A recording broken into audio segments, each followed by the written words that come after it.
Terima kasih Datuk Yang di-Pertua. Saya juga ingin mengambil peluang ini untuk bersama-sama dengan rakan-rakan yang lain untuk membahaskan rang undang-undang Suruhanjaya pencegahan rasuah ini. Pertama sekali saya ingin mengucapkan tahniah kepada kerajaan kerana mengambil langkah yang drastik untuk membentangkan rang undang-undang SPRM yang lebih komprehensif dan substantif bagi meningkatkan kuasa-kuasa penyiasatan maupun memberikan peruntukan-peruntukan baru memerangi gejala rasuah negara kita.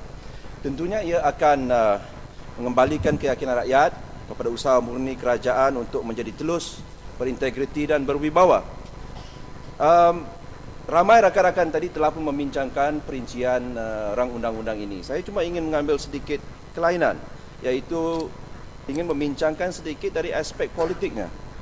Persepsi politik tentang gejala rasuah ini, Tuan Yang di-Pertua. Setiap kali kita berdepan dengan pilihan raya contohnya, kita dapati ada pihak-pihak tertentu menggunakan kesempatan kehangatan suasana pilihan raya untuk memainkan isu rasuah ini.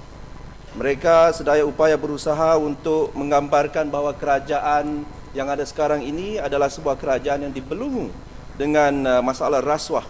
Badan Pencegah Rasuah tidak menjalankan kerja mereka dengan telus dan sentiasa takut kepada pihak atasan. Jadi pembentangan rang undang-undang ini akan menjawab tomahan-tomahan pihak-pihak tertentu ini yang sentiasa memperlekehkan kewibawaan kerajaan dalam membentras gejala rasuah ini. Rang undang-undang ini, Tuan Yang di-Pertua, ini bukanlah satu window dressing seperti mana yang telah diperkatakan dalam banyak blog dan juga blog-blog pemimpin-pemimpin parti pembangkang. Ianya satu reformasi yang nyata dan ikhlas dari pihak kerajaan. Dan ini adalah bukti kesungguhan kerajaan untuk memperkenalkan usaha baru bagi membentras kegiatan rasuah di negara kita ini. Dan idea penambahbaikan Badan Pencegahan Rasuah ini sebenarnya bermula sebelum pilihan raya yang ke-12 lagi, Tuan Yang di-Pertua. Against what the normal yang di satu persepsi bahawa kononnya kerajaan memulakan usaha untuk menambah baik Badan Pencegahan Rasuah ini setelah kekalahan ataupun yang dikatakan tsunami politik pada PRU 12 yang lalu. Sebenarnya seperti mana yang diperkatakan oleh rakan-rakan dalam pegawai-pegawai Badan Pencegahan Rasuah sebelum ini, rang undang-undang ini sebenarnya telah pun diusahakan sebelum PRU 12 dan oleh kerana ia sepatutnya dibentangkan pada tahun 2007, tapi oleh kerana memerlukan penelitian yang lebih khusus, yang memerlukan masa, maka ianya hanya dapat dibentangkan pada masa sekarang ini. Dan satu perkara yang saya ingin sebut di sini, Tuan Yang di-Pertua, ialah tentang bagaimana apabila rang undang-undang ini dipersembahkan dalam mesyuarat kabinet. Kita dapati bahawa kabinet juga begitu proaktif, malah telah mencadangkan beberapa tambahan dan penambahbaikan dalam rang undang-undang ini. Antara lainnya saya dimaklumkan bahawa kabinet telah mencadangkan supaya jawatan kuasa aduan ini diwujudkan. Ini adalah idea daripada jemaah menteri dan ini menunjukkan bahawa kabinet termasuk Perdana Menteri, Timbalan Perdana Menteri begitu ikhlas dan betul-betul mahu mewujudkan satu rang undang-undang yang boleh kita gunakan bersama membentras gejala rasuah ini. Ini secara spesifiknya itu seperti saya katakan tadi, jawatan kuasa aduan ini adalah cadangan daripada kabinet. Tuan Yang di-Pertua, jawatan kuasa aduan ini amat penting. Kerana antara lainnya ialah apabila kita memberi kuasa yang begitu besar, begitu kuat kepada Suruhanjaya ini, kita perlukan satu mekanisme di mana rakyat, orang awam dan sebagainya boleh membuat aduan terhadap tingkah laku pegawai-pegawai SPRM yang telah diberi kuasa oleh kita ini. Jadi cadangan tambahan daripada kabinet ini membuktikan bahawa kabinet sendiri ingin menjayakan pembentrasan rasuah di negara kita ini. Tuan Yang di-Pertua, anggapan sesetengah pihak bahawa SPRM, Suruhanjaya Pencegahan Rasuah Malaysia ini tidak bebas daripada pengaruh pihak eksekutif atau kerajaan adalah satu tanggapan yang tidak betul dan meleset sama sekali. Kalau sebelum ini, Akta Pencegahan Rasuah 1997 tidak ada peruntukan yang dibuat untuk memantau operasi dan tingkah laku BPR. Sekarang ini kita mempunyai 5 jawatan kuasa ataupun badan pemantau yang telah disebut oleh Yang Berhormat Menteri tadi. 3 melalui pembentukan melalui undang-undang dan 2 lagi melalui pembentukan pentadbiran. Dan ini semuanya mengambil kira apa yang ada dalam peruntukan ICAC Hong Kong. Ianya akan dianggotai oleh mereka-mereka yang berintegriti yang telah memberikan perkhidmatan awam yang cemerlang dan unggul dalam bidang masing-masing. Selain dari itu, seperti mana saya katakan tadi, 2 panel akan diwujudkan mengikut proses pentadbiran dan kelima-lima badan pemantau ini adalah bebas daripada pengaruh masing-masing dan mempunyai taraf yang sama untuk memberi lebih ketelusan dan kebebasan kepada mereka menjalankan tugas pemantauan mereka. Maknanya, jawatan kuasa ini tidak boleh mempengaruhi antara satu sama lain.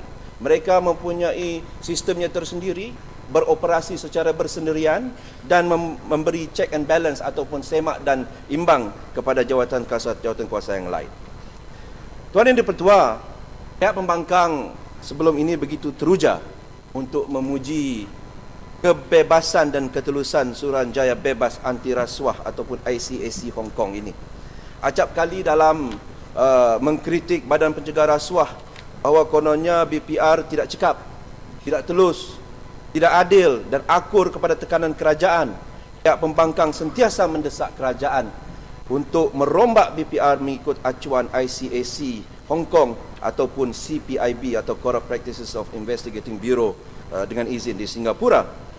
Tetapi kalau kita teliti pada 31 hari bulan Julai, kalau kita teliti pada 31 hari bulan Julai tahun 1997 di Dewan Yang Mulia ini, Tuan Yang di-Pertua, Yang Berhormat Ipoh Timur dalam perbahasan peringkat jawatan kuasa mengenai rang Undang-Undang Akta Pencegahan Rasuah 1997 menyindir dan menempelak beberapa ahli parlimen dari kerajaan yang kurang senang dengan pendirian beliau bahawa Akta Pencegahan Rasuah 1997 yang dibentangkan pada waktu itu wajib diasaskan kepada peruntukan-peruntukan di ICAC Hong Kong. Sekarang kita terkejut. Kita terkejut dengan kenyataan-kenyataan daripada pihak-pihak tertentu yang membidas perakuan timbalan Suruhanjaya Bebas Anti Rasuah ICAC Hong Kong ini, iaitu Encik Daniel Lee, bahawa peruntukan dalam rang undang-undang ini adalah sama atau lebih baik daripada ICAC Hong Kong. Saya ingin membaca komen-komen ikhlas daripada Encik Daniel Lee yang telah disiarkan dalam media tempatan, Tuan Yang di-Pertua. Antara lain beliau berkata dengan izin, I found it, MCAC, very comprehensive and very focused. The affected area that it covers is wider than what the ICAC is covering in Hong Kong. Satu lagi, in reading the bill, I can see 2 things. First, the determination of the Malaysian government in treating anti-corruption as a priority, which is good as it is not just saying it or making an announcement, and the seriousness of its efforts is reflected in the bill. Second, the government realizes the problem and has given independence and authority to MCAC to do its job. Kenyataan seterusnya daripada Encik Daniel Lee. Dia kata, MCAC's definition of public servants covered a much wider spectrum of people. That's very good. I will certainly take the idea back to Hong Kong. Dan Encik Daniel juga menyuarakan sokongan beliau terhadap peruntukan dalam rang undang-undang ini yang membenarkan Suruhanjaya Pencegahan Rasuah Malaysia menambah bilangan anggotanya seramai 5,000 dalam tahun-tahun yang akan datang. Kemuskilan saya, Tan Sri Yang di-Pertua, kenapa kadang-kadang pihak pembangkang sekarang ini cuba untuk merendah-rendahkan kredibiliti pegawai-pegawai ICAC ini? Seperti Daniel Lee, kalau dulu dipuji, sekarang dikeji. Kalau dulu puji melambung-lambung, kenapa sekarang mengkritik mereka? Ini adalah satu double standard dan hipokrasi yang paling tinggi, Tuan Yang di-Pertua. Kalau sokong ICAC, hanya boleh, kalau pihak pembangkang hanya menyokong ICAC, apabila ICAC ini